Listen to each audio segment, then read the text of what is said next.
Hello बच्चों, आज ये मेरी अरिथमेटिक प्रोग्रेशन की तीसरी वीडियो है जिसमें हम क्वेश्चन नंबर 4 को कवर करेंगे पहली एक्सरसाइज के। तो आइए देखते हैं क्वेश्चन नंबर 4 क्या कह रहा है। Which of the following are APs? If they form an AP, find the common difference D and write 3 more terms.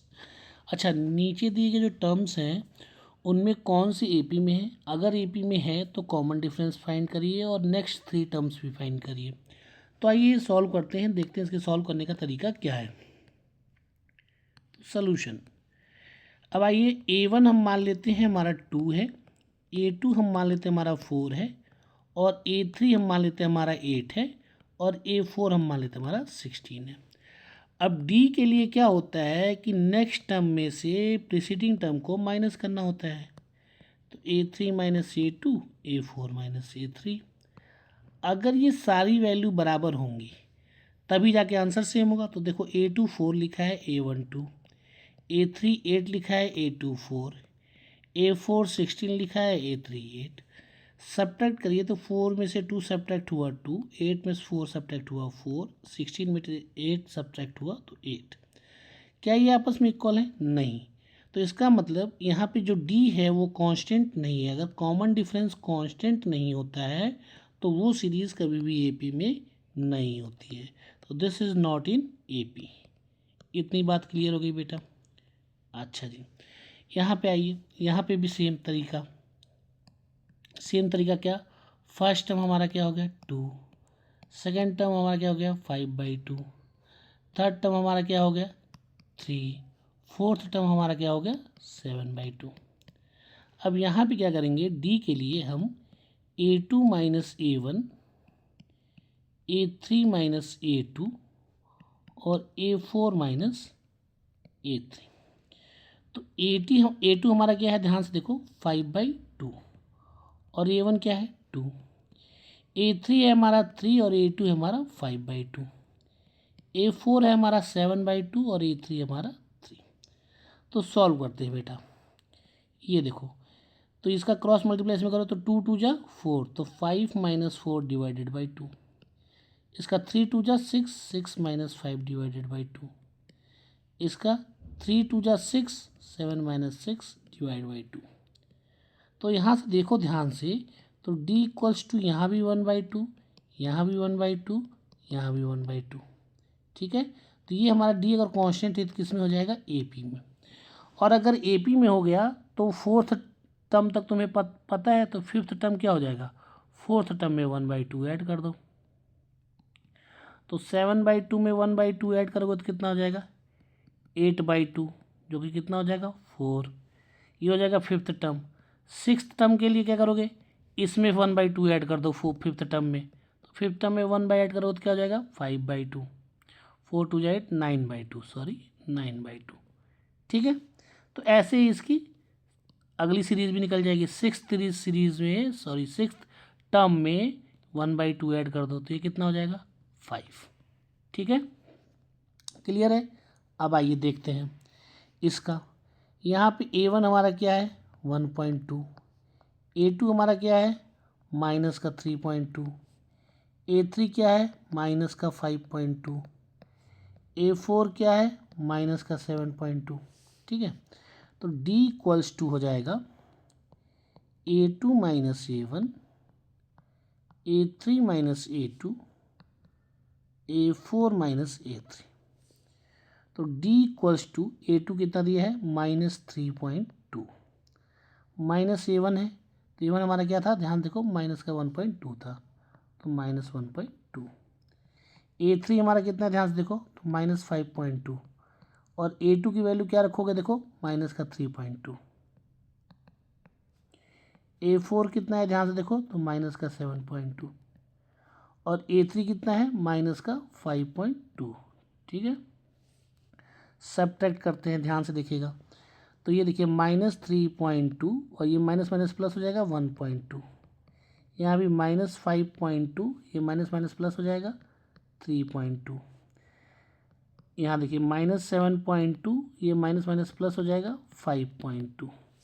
तो D इक्वल्स टू आ जाएगा क्या, 3 -3.2 में से 1.2 जाएगा तो कितना आ जाएगा बताइए ध्यान से, ये आ जाएगा 2, यहाँ भी कितना आ जाएगा -2, यहाँ भी -2। तो ये डी कांस्टेंट, इसका मतलब ये AP में है। ठीक है, तो अब तुम्हें फोर्थ टर्म तक चीज़ें पता है, ये देखो फोर्थ टर्म तक पता है। तो फिफ्थ टर्म के लिए क्या करोगे, -7.2 में -2 ऐड कर दो, ये फिफ्थ टर्म नेक्स्ट टर्म हो गया।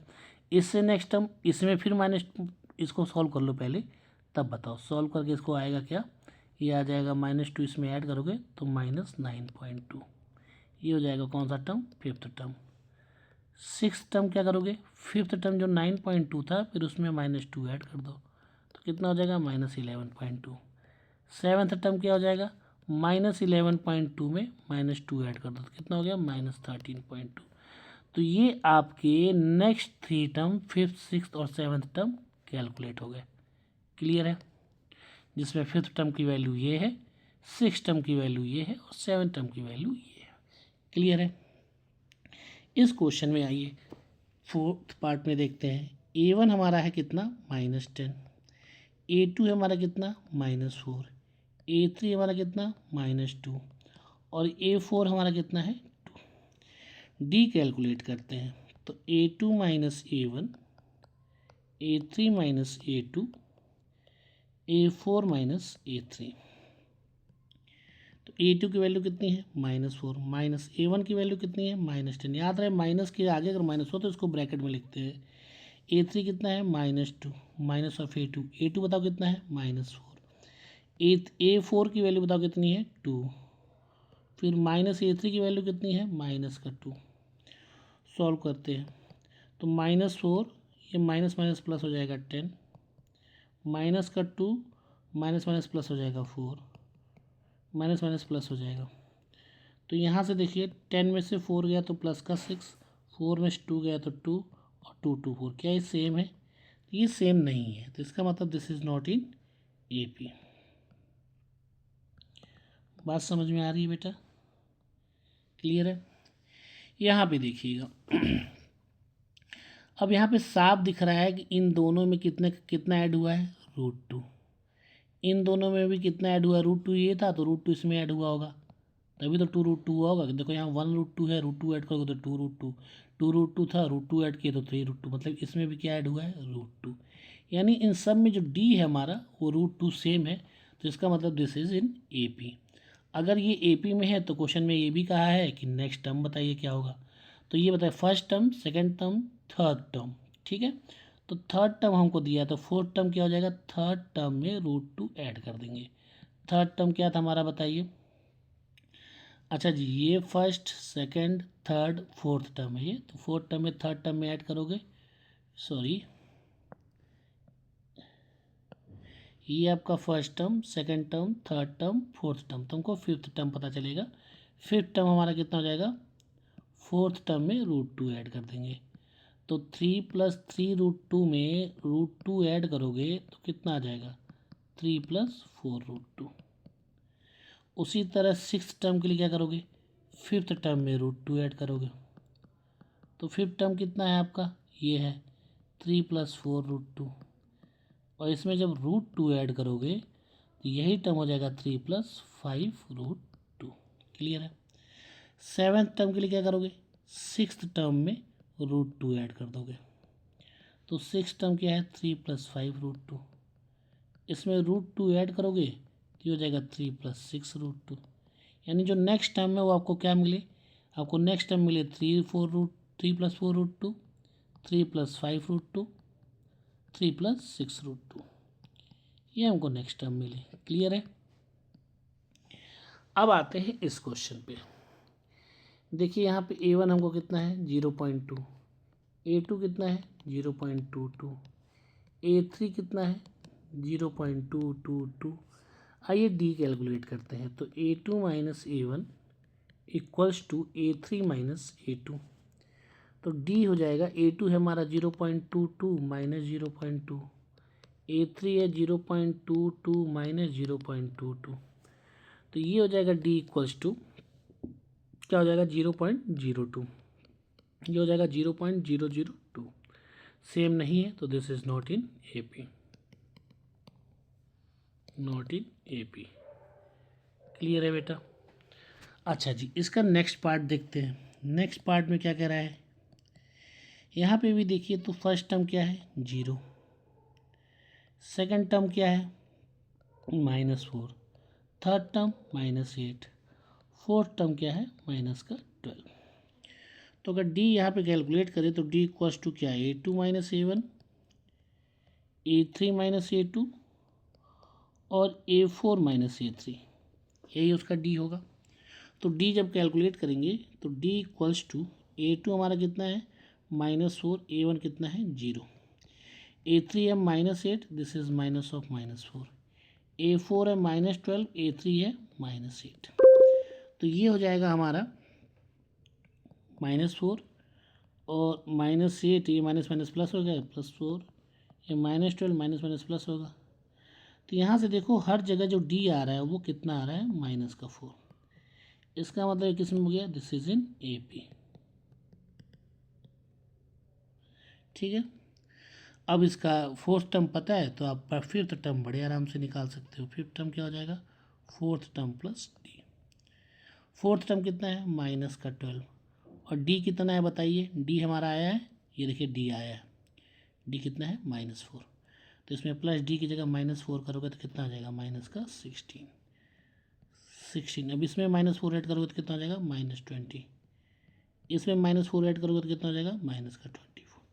तो ये आपके नेक्स्ट टर्म की वैल्यू निकल गई, नेक्स्ट 3 टर्म की। क्लियर है, और डी आपका कितना है, डी आपका -4 है। क्लियर है। यहाँ पे आइए, यहाँ पे देखिए सारी की सारी वैल्यू -1/2 है, यानी इनके बीच में ऐड कितना हुआ होगा 0, इनके बीच में कितना ऐड हुआ होगा 0। देखिए यहाँ डायरेक्ट हो जा रहा है, तो इसका मतलब एक बात तो समझ में आ गई कि इन सबका कॉमन डिफरेंस कितना है D 0। अगर सब D सेम है तो इसका मतलब ये क्या होगा, दिस इज इन AP। अगर AP में है तो इसके जब कोई भी 0 ऐड हो रहा है, इसका शुरू के जो लास्ट के 3 टर्म लिखोगे, पाँचवा टर्म वो भी -1/2 होगा, 6 टर्म लिखोगे वो भी -1/2 होगा, 7th टर्म लिखोगे तो वो भी -1/2 होगा। क्यों होगा, क्योंकि देखो इन सब में 0 ऐड हो रहा है, 0 ऐड हो रहा है तो कोई भी टर्म चेंज होगा क्या, नहीं। तो -1/2 ये ऐसे ही चलता रहेगा।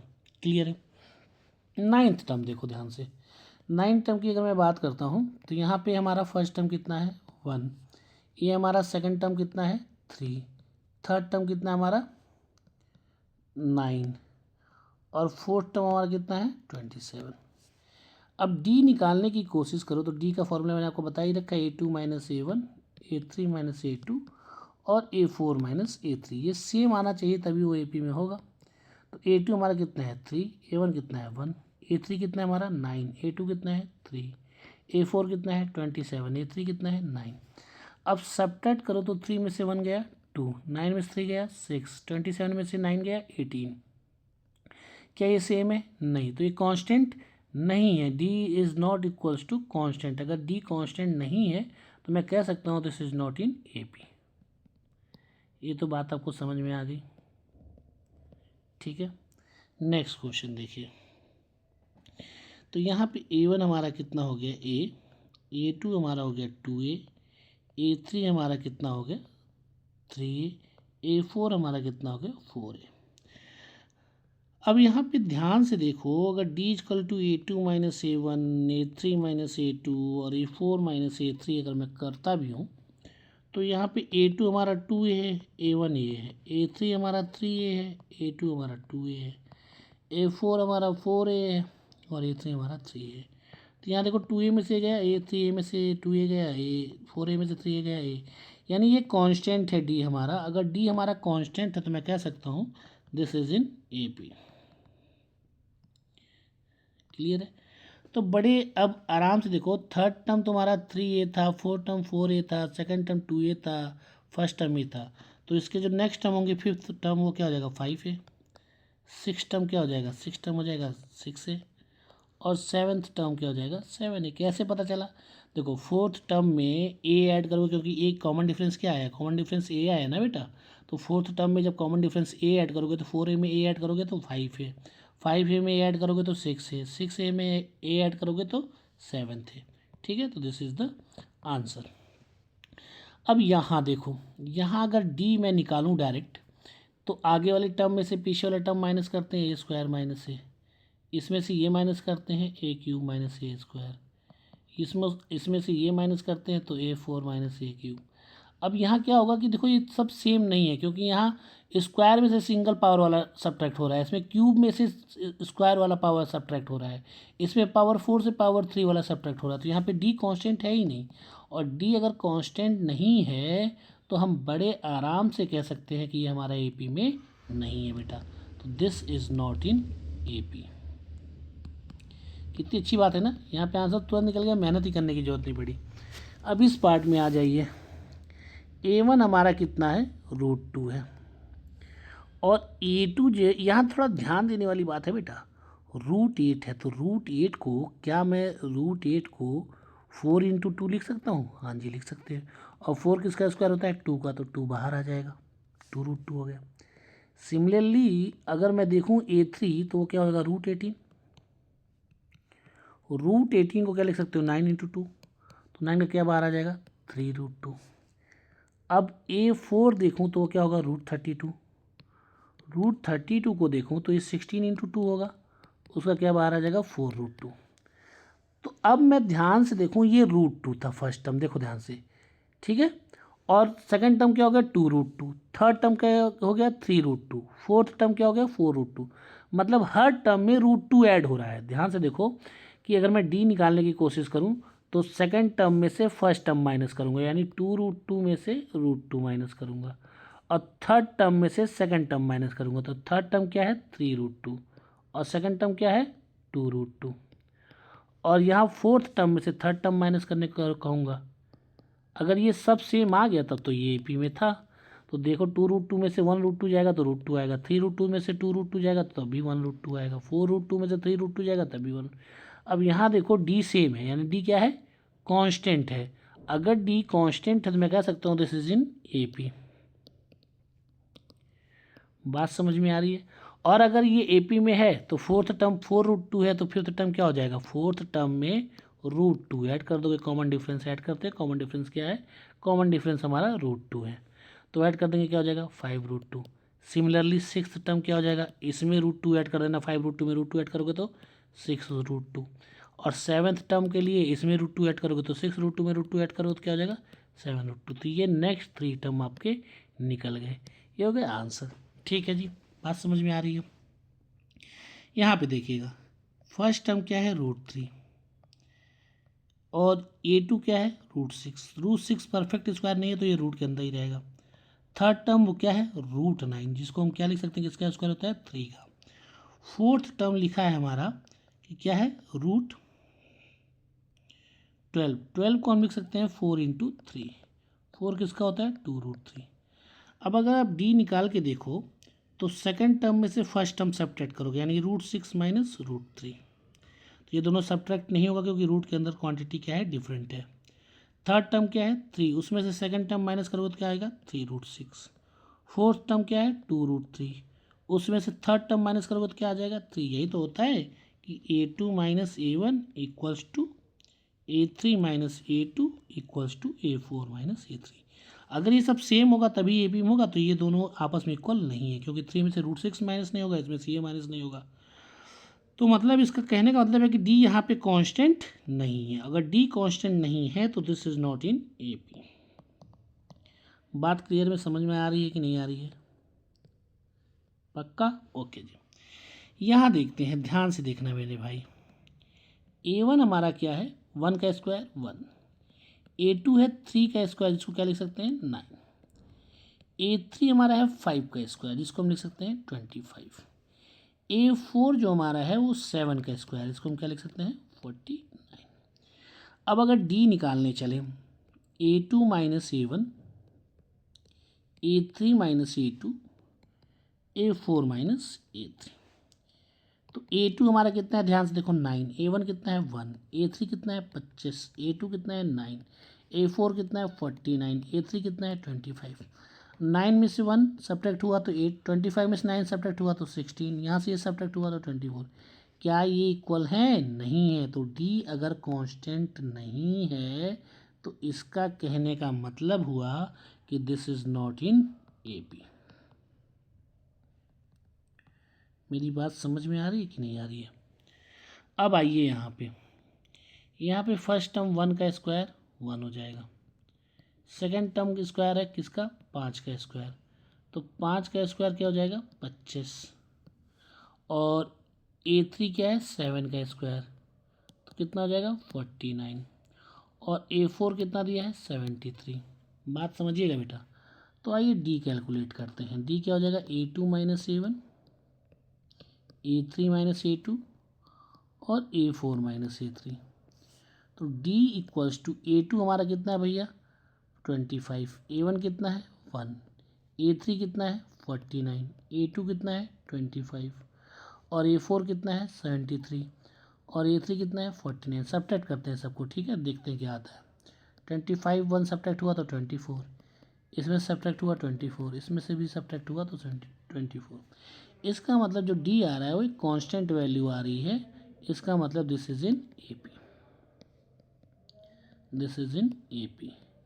अब फोर्थ टर्म तक दिया है तो फिफ्थ टर्म कैलकुलेट कर लीजिए। फिफ्थ टर्म क्या होगा, फोर्थ टर्म में डी ऐड कर दो 73, फोर्थ टर्म क्या था देखो, फोर्थ टर्म 73 था, डी कितना है 24, ऐड कर दो कितना आया 97।